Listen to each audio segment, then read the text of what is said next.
Thank you for joining me, Maria. Maria is a very dear friend of mine. We went to massage school together, and I'm super excited to have her on my podcast. She is a force of nature. She is a beauty and a passion within our massage industry. So, thank you for joining us, Maria. Thank you for inviting me. It's such an honor to be here with you today. Oh, you guys should have seen us in massage school. We were trouble. Oh, yes. We had all the questions and all the answers all at the same time. And we wanted to do deep tissue massage the whole entire time, even before we learned it. It's true. It's true. But we've come a long way. Her and I both have our own businesses now. And one thing that I really admire about Maria is that she's a hustler, she's innovative, she thinks outside the box. Well, there's not even a box. Not for us. But, one thing I really want to talk to you about, Maria, especially with our listeners, because our listeners are mainly massage therapists and business owners. I want to talk about how to think outside the box or think outside of your own practice and how you've been innovative in thinking of new ways to help serve your clients. Can you talk a little bit about how you do that and what you're doing? Yes, absolutely. So, massage therapy, as you know, it's one of my greatest loves and passions. But my love for helping people is the biggest passion of all and my real calling. And so, there was a lot of things that my community needed and that I've been exposed to in the past as growing up, in my culture, we're exposed to herbs, we're exposed to natural medicine. And so I wanted to bring other aspects of natural healing into my massage practice to help my clients live a better quality of life without them having to go elsewhere. And usually going elsewhere meant thousands and thousands of dollars. So if they could come see me and I could do a coaching health section for them right before or after their massage therapy session or a different modality that I'll go into in a few minutes, then that would save everybody a lot of time and money.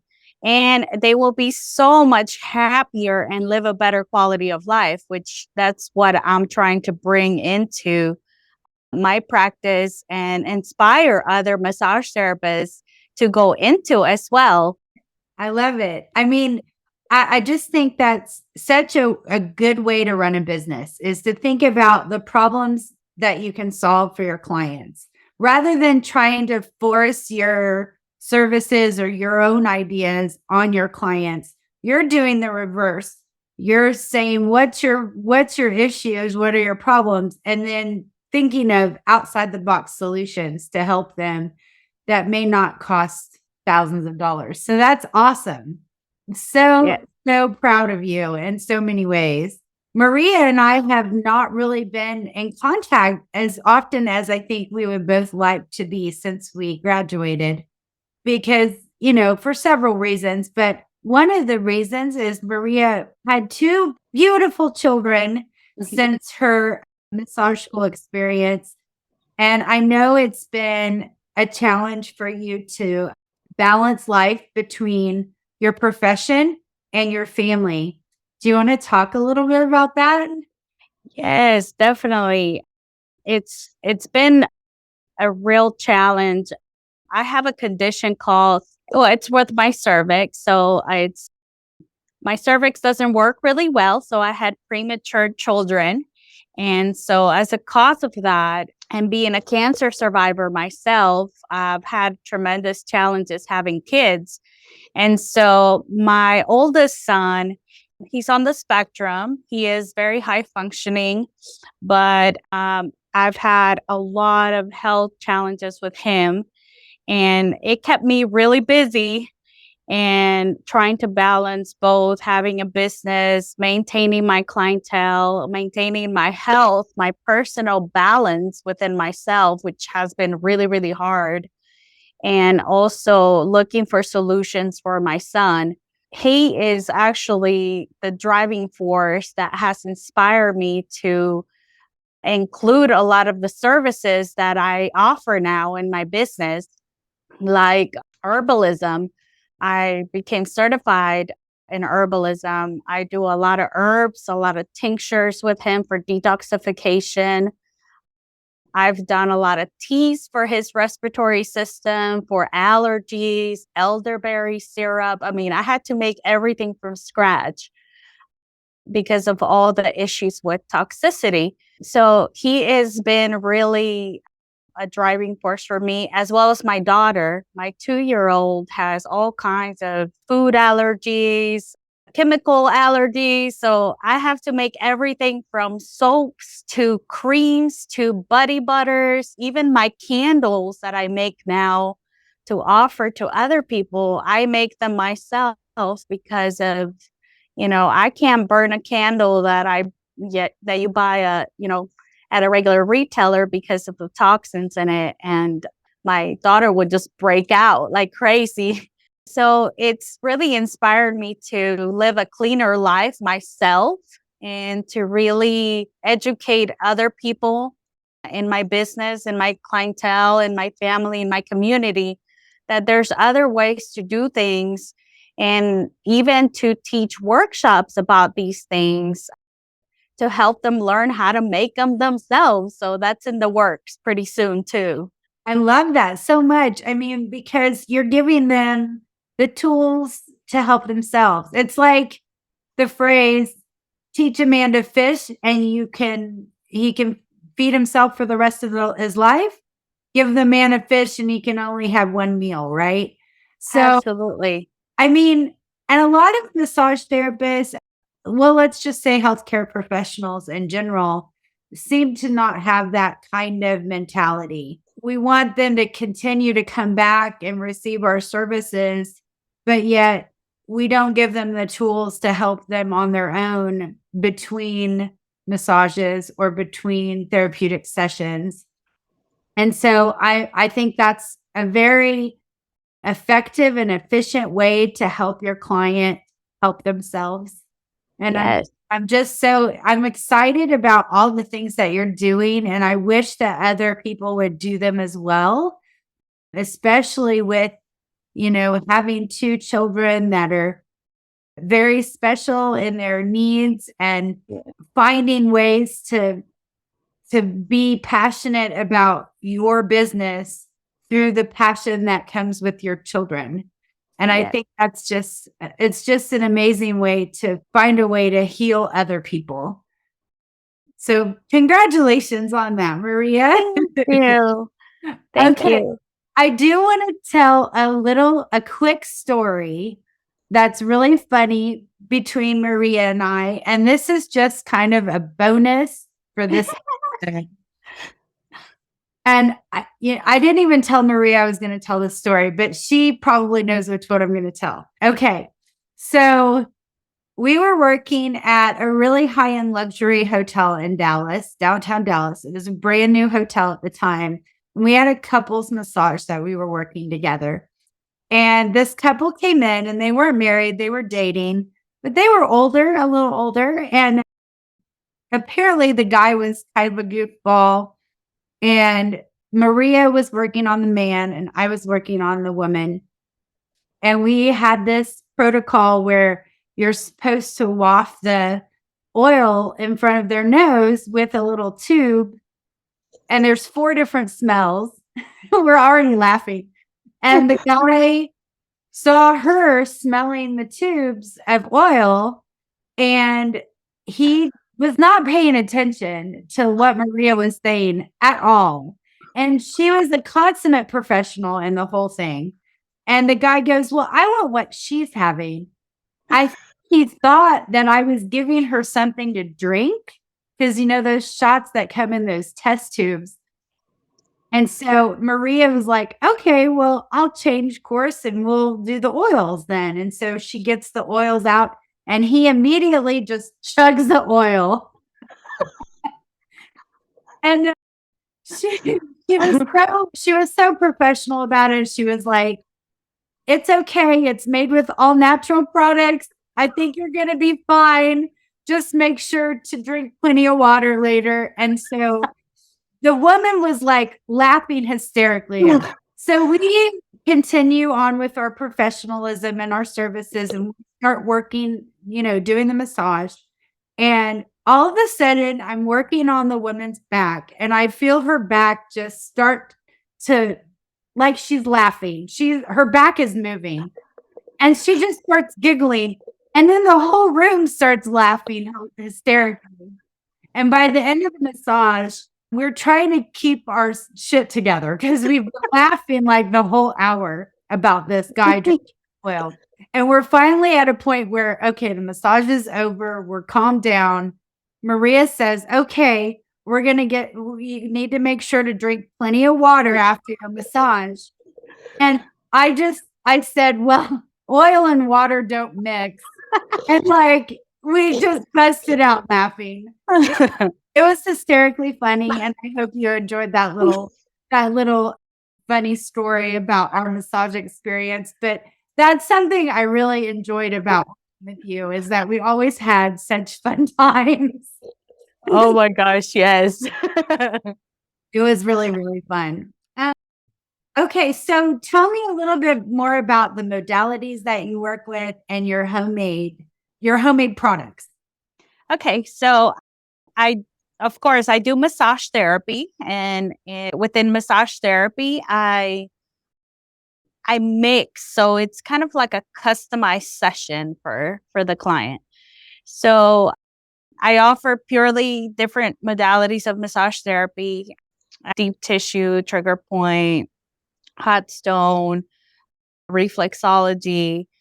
I also do tuning fork therapy, which is sound healing, and the singing bowls, along with energy medicine. So, energy healing includes Reiki techniques that I've learned, but mostly in an energy healing session, I do, it's called South American shamanism, and there are different techniques that are ancestral healing practices from South America to really bring out a lot of the trauma that's stored within our energy field and nervous system.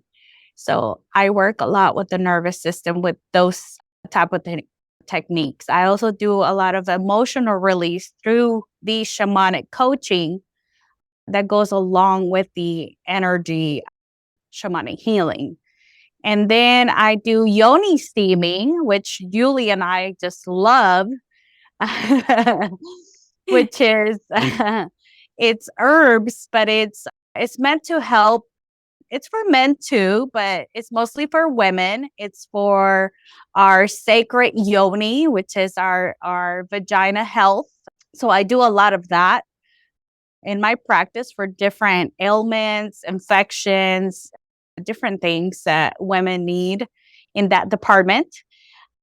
I also do salt therapy, which is called halotherapy, and it's respiratory hygiene. So I put you in this beautiful infrared sauna that has this halo generator that grinds up the salt. And as you sit there and relax and meditate with beautiful music and light therapy, it relaxes your nervous system as you breathe in the salt, mimicking like if you were in the ocean. So that's really good for your lungs, your skin, for skin conditions, and for detoxification at a cellular level. Another thing that I do is ionic foot detoxing. And that's kind of like the beginning if somebody wants to start detoxing, wanting to live a healthier life, we would start that route and then go with the herbs, with the tinctures, with the recommendations on supplements, which I don't sell. I just literally just give people the list. And like Julie said, I give them the tools. And if they want to do it, I just leave it up to them. And that's all I do. They can ask me the next time, if they're doing it, I ask them how they're doing, but I kind of create a less codependent practice.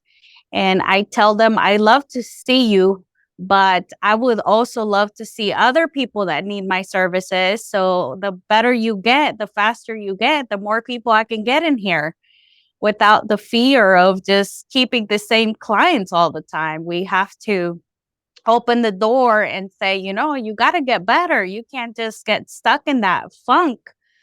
You're getting addicted to your own pain. So I try to encourage my clients to really take charge in their health holistically with all those modalities, which is That a makes lot. sense.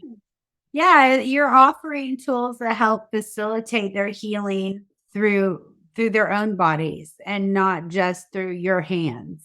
And Yeah. so I think that's special for them and you both. Um, and I love the fact that you are cycling through new clients and they're coming in, they're getting what they need from you and moving on with their life and not being addicted to that pain. So I'm so thankful that we have you in the world, because if you're listening to this and you're a massage therapist and you're wanting more information about any of these things, I mean, go on to Google and start doing some research, because Maria has really taken the bull by the horns and done this on her own. I mean, I'm just so impressed by all the things that you've really taken initiative in learning. And I think part of this has come, and you've mentioned this a couple times, come from your culture, and it's part of your history and part of you as a person. Do you want to talk a little bit about your culture? Yes. I'm originally from Mexico. I came to the United States when I was 10 years old. So English is my second language. And my background in my culture is really, native Mexican and Spanish, but I really did a lot of native herbs and massages when I was little. My mom, the treatment that we got when we had a tummy ache was for my mom to take me to the massage lady down the street. I mean, and she did some myofascial release on my back, pulled my skin off of my spine, then did some pulling and decompression, almost like a chiropractor. But I mean, this was the treatment if somebody had tummy issues back when I was little.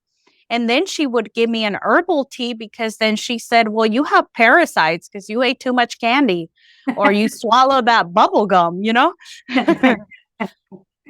So we would, just drink it, and you didn't really go to the doctor unless you were almost dying or you had the mumps or chicken pox or, something like that. So to me, I think right now, our society here in the United States, it's too over medicated and too dependent on the medical doctors, which, really the people that need to be there is the people that really need it. There's a lot of people that don't really need to be going to the doctor, that just need to come to get good massage therapy and alternative treatments to help their body come back into balance.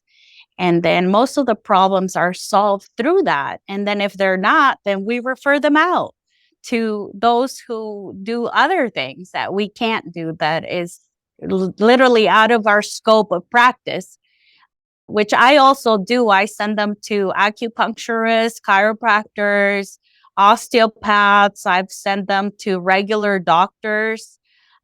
So I tell them, I don't know what's going on here. Go get checked, go to your doctor. That's not my scope of practice. So we have to also learn what the fine line in that is. and really also push and help them that way. But yeah, my culture is literally like heal yourself first before you go to the doctor, and you have all the tools in nature first, and then you move on to the next chapter. Yeah, amazing. I love it.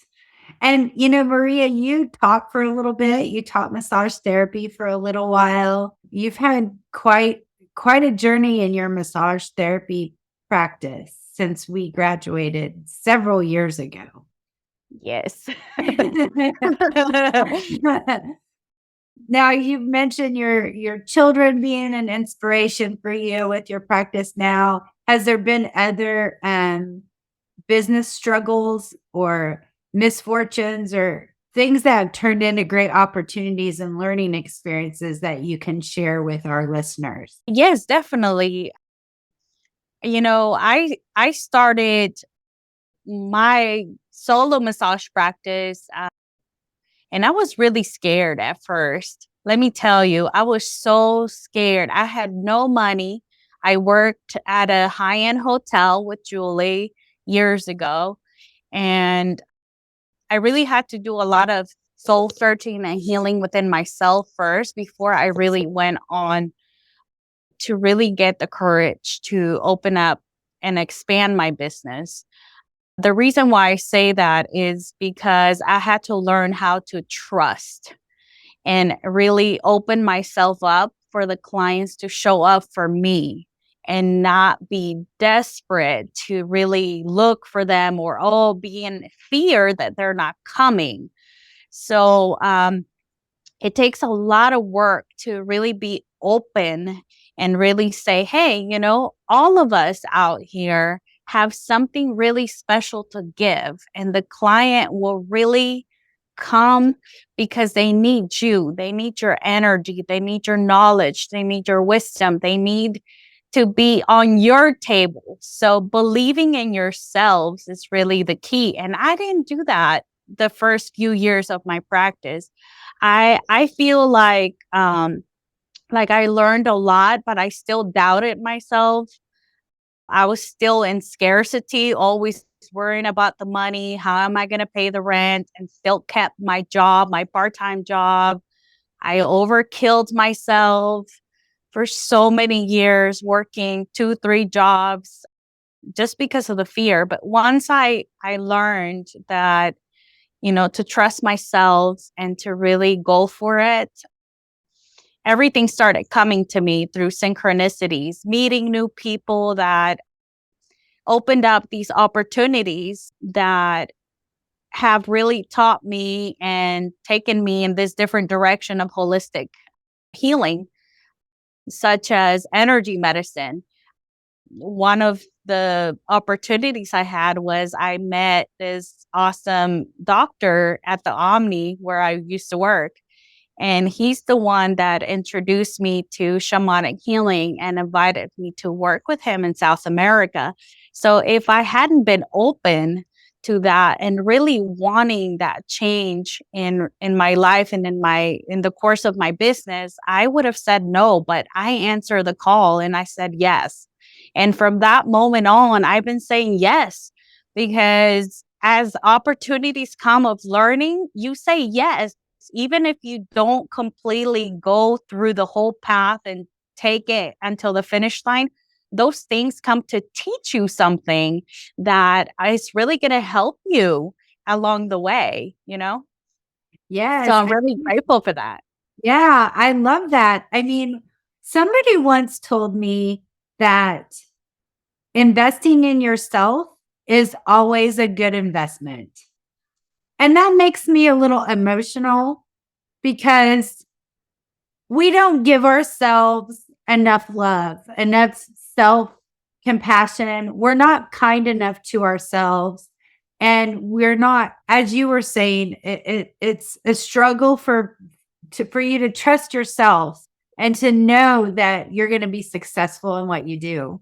That's a hard thing to do. Now, both of us have very successful practices now. We're both waitlisted. It takes forever to get in to see us. Yes. I'm very proud of that. I'm very proud of you.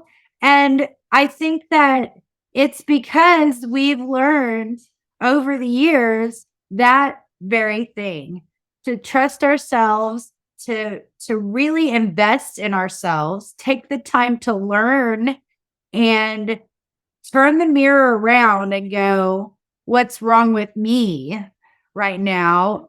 How can I improve myself? Because how can I help anybody else if I have this same problem? Right. Exactly. Hmm. And the things that we have both gone through, both physically and emotionally and in our businesses, have helped us become better therapists and helped us become better business owners. And I'm so thankful for these lessons. And I really want to help our listeners learn from our mistakes. Oh, yes. I don't even want to call them mistakes. I want to call them opportunities. Some of the best things that have ever happened to me have been mistakes. And I'm quoting, they're not really mistakes. They're opportunities for us to learn and grow and do better. I mean, had you not had cancer and problems with your cervix, then you might not be offering that service, the yoni service. And I'm so glad that I really do think that's an underserved modality with Absolutely. women's health in general, whether it's when you first start your period or when you're going through menopause or anything before, during, and after those time periods. It feels like people aren't talking about it. They're ashamed to talk about it. I'm very thankful for people like you who bring it out in the open and let's talk about it, you know? 'Cause Yes. habits, men have no problem talking about their penises. Why can't That's right. we talk about our vaginas? They're more complicated than their penises are. So, okay, maybe we should probably get back on track. But I do believe that that is an important conversation to have, though, and that I'm so glad that there are healthcare professionals out there, massage therapists like you out there talking about it and really coming from an empathetic place. Because when you go through it yourself, you can you can approach the client in a much more passionate, compassionate way, right? Absolutely. Yeah. Yeah. And I see a lot of massage therapists in my practice that come because they're burned out. And I said, "Well, what are you doing, that took you to be burned out?" And a lot of the things is like they don't do self-care. And that's one of the things I remember Julie and I doing once a week once we were working at the hotel. I mean, we would take one day out of the week and go get in the sauna, go do body treatments for ourselves, get a massage. Um, I mean, it's always been really important for us. And I think that's one of the top secrets. I'm going to say quote unquote, but it's not really a secret that we have to take care of ourselves mentally, emotionally, spiritually, and physically to be able to be caretakers and in the service industry, no matter what you do with clients, because your energy needs to be full. If you come with an empty cup with a client, you're just going to be giving them even worse energy. They're going to feel worse after they leave your practice because people do feel that. I completely agree with you. And I have to give you complete credit for this, Maria, because I feel like, and I told you this on the phone last week, but I truly feel like you have really made a difference in me and my career because you planted the self-care seed to me at the very beginning of my massage career. I give you credit for that because you were like, we're going, let's do this. We need to take care of ourselves. I don't care what your excuse is. Come on. And it's like I didn't want to go, but you helped me make it a priority because I knew, and you and I both knew going into this career, that it was important that we take care of ourselves to elongate our career. And we knew it was something, number one, we knew we were good at it. We knew from day one that her and I were going to kick some ass and take some names in this industry. And number two, we knew that putting ourselves in a position to take care of ourselves, we were going to be much better off in the longevity of our career.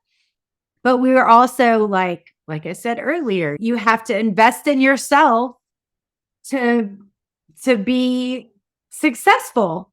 You know, investing in yourself, whether it's taking a class or taking the day off to go to King Spa or whatever, investing in yourself is important. So I really am so very thankful that you have helped instill that in me from the very first day that we were together in massage school. And I really hope that somebody's listening and hearing this, because what was that, 15 years ago or so? Yeah. Yeah. And I gotta say, it's probably the number one reason why I'm still doing massage today. So from the bottom of my heart, I love you, Maria, and I'm so thankful for you to help me do that. Because I think I really hope that this reaches at least one person out there, and you hear this, to love yourself and to really take care of yourself, because you can't help others when you're hurting, whether it's mental or physical pain. And, it takes a lot of self-discipline to focus on that. You have to sacrifice sometimes less money or your less time doing something else to take care of yourself. And that is a sacrifice, but you're playing the long game. Yeah. It's a marathon. It's not a sprint, right? Yes. You're planning for the future. What therapists in this day, like today, they don't really think about, what's going to happen in 10, 15 years. Like, for us, it went by so fast. Well, it goes by so fast, but if you don't think about your career in 10 to 15 years, you're not going to have one, because your joints start to hurt, your back will start to deteriorate if you don't do self-care on it. So, there's a lot to think about. And yes, you live in the present moment, which is one of the things I teach all the time. But in this case, in our particular field as massage therapists, we have to think about the future, and we have to think about what's sustainable for us, what is healthy for us, and what can we do to take care of ourselves so we can keep taking care of others. I love that so much. And, in the world of massage therapy, there are some places, and I'm not going to name any names, but there are some places that just work you ragged. You work your skin to the bone, massage after massage, and no breaks, and there's no boundaries. And it's very frustrating in our industry. And some people have to work in those places. But I want to enforce something that we kind of haven't really talked about much, which is setting boundaries for yourself, right? And making sure that the employer that you're working for, unless you're working for yourself, and then that's your own decision, but your employer should know where your boundary is. And maybe as a new therapist, you don't know that yet. But once you figure that out, how many massages can you do a day? Should you do a day? You might think you can do 6, 7, 8 massages a day, but is it sustainable? Like you were saying, Yes. think about, do you have to take the whole day off the next day after you've done 8 massages? Well, I would have to, because that's way too many for me. Know your boundaries and stick to them. Let your employer communicate that to your employer. If you want me to continue to work in this setting, I need this many massages a day. I need to be off these number of days. Maybe you work every other day instead of every day. But I think setting boundaries is important, don't you think? Yes, I think it's actually one of the most important things you should do from the get go when you get hired on. That's a conversation to have during the interview process. Absolutely. And I know it's scary because if you're thinking, I just want a job and I just want to work and make money and I don't care. I need to get money. I'm desperate or you know, don't sacrifice today. You want to make sure you're thinking about the long game. Like you said, the long-term plan. How would you say that to an employer if somebody was like, listen, we need you to do 6 massages a day? You've probably been in this situation. Right? I used to do 10 at the at the hotel Yeah. sometimes. I mean, how do you communicate to your boss and say, I can't do this many a day? So I don't really say I can't do those many a day. I would say, hey, I would love to talk to you about this. I can do 6 massages a day, but you're not going to get my best quality of work. And I'm not going to be the best version of myself the next day or the next day or the next day. So if you would like to get the best version of myself and my highest quality of work, I would do these many. I could do 4, okay, every single day for the next 2 years. I will be healthier, happier, and you could just hire somebody else part time to come do those other 2 or 3 extra that you need, but you would get the highest quality of work. And I would, focus on that. They want the highest quality. Now, if they don't want the highest quality, you're not working for the right person. You're not in the right place. So that should be a red flag for you. Yeah, that's a very good point. I mean, you want to take pride in what you're doing and you do want to give the best. I mean, I've talked on this podcast about being present in the moment, not thinking about the past and not thinking about the future or your shopping list or what you got to do when you get home. You need to be present for your client, present in the situation where you're in now, right? Not thinking about the past or the future. I mean, not that the past and the future isn't worth thinking about, but you want to do your best work for your client and they deserve your attention. They're paying for your attention. They're paying for your expertise. And if you've done 6 massages already today, you're spent. you know, I mean, as much as you may need and want the money now, don't sacrifice today because you're sacrificing more than just the money that you're not making, right? You're sacrificing the longevity of your career, you're sacrificing your own health, and it's a beautiful industry.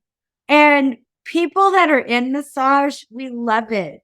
And if you're listening to the podcast, I'm sure you're one of these people because you've got to be a massage nerd to listen to this. And I love you all for being massage nerds. But I want to commend Maria for her heart and her passion and her skill and her love for the industry. I wanted to ask, is there anything that you want to share, struggles or opportunities or learning that you've learned over the years that you want to share with our listeners? Whew, there's so many. There's so many. My last learning opportunity was not in massage therapy, but I'll make it short and then I'll go back to massage therapy. It's been in candle making actually. So, and everybody loves candles during a massage. So I bring that into my practice to really kind of accentuate the mood and not give my clients that have allergies a bad headache. So I love doing candle making. It's one of my passions and it's one of the things I have brought into my practice. But another opportunity that, going back to massage therapy and healing that I've had in the past was to be a co-facilitator for a woman's workshop a few years ago. And I've been doing these retreats and women's workshops in energy medicine and plant medicine, which really goes deep into those spaces within ourselves to look deep and heal things that regularly we don't heal just with a massage class or reading a book or doing a meditation. So that's a great opportunity that I've had, and that currently I'm in the works of sharing that with the community. Another opportunity that I've had was working with an osteopath a few years ago. She taught me, she was like 92 years old, and it was in South America, and I don't know if she was still alive, but she just showed me all these manual techniques that she knew, and she could tell how someone was born just by touching them. She told me, she's like, "Hey, you had an accident a few years ago. They hit you from behind on this side. Your head went this way and that way." And I mean, she told me exactly all the injuries I had in that car accident just by touching me. And whenever I was learning with her, that was one of the years that it really awakened me and took me so much into my humility, because I thought I was this badass massage therapist. But when I started learning with her, I became so humbled, and I said, for the rest of my life, I promise to be open and to learn, because there's so much knowledge and wisdom from these experienced gurus out there that we haven't learned yet. And so learning from her really brought me down a whole notch and said, there's so many techniques out there that we could be doing to help people and to really connect with people if we get out of the way and get out of our heads. So, Yeah. and and really, that's an opportunity that taught me so much about our industry, because in our industry, we tend to be so competitive with each other, and oh, I'm not going to help her, or because she's going to steal my techniques, or oh, I'm not going to help her because she's going to steal my clients. But I'm bringing this new notion to the industry with these clients that come to see me that are massage therapists, where it's like, it doesn't have to be that way. We can all do so much and share, so we can do better for the world.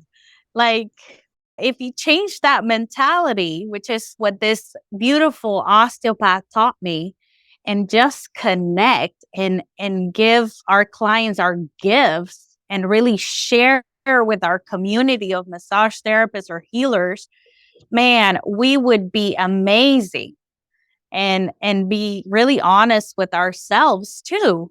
It's, there's a client that she might not mesh with me, but she could be great for you, Julie. And I would be like, you know what? Julie might be really great for you.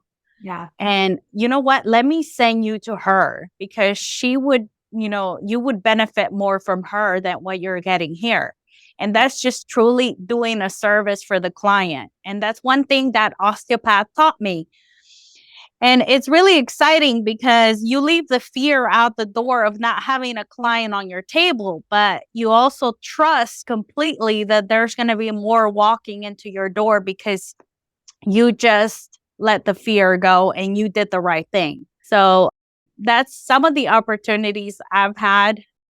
I've had many, but we would be here for like hours. So, Well, thanks for sharing them. I mean, I love the notion, and we talked about this in the James Waslowski episode, which is putting your pride aside and knowing that there's so much more to learn about the body.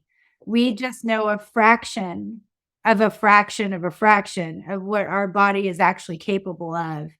And the human body is just so incredible that we can heal ourselves, and we just know so little about it. And knowing that as a therapist and really embracing the fact that we don't know everything and that we have so much more to learn from every person that walks in our door, and from people like osteopaths that can really help open the door to new knowledge for us and new passion paths.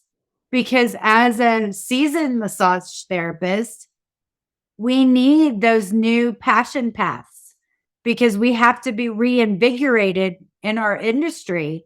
As we get tired, we don't want to be massage machines all the time. We don't want to just do the same thing on every person, because every person that walks in has a different need.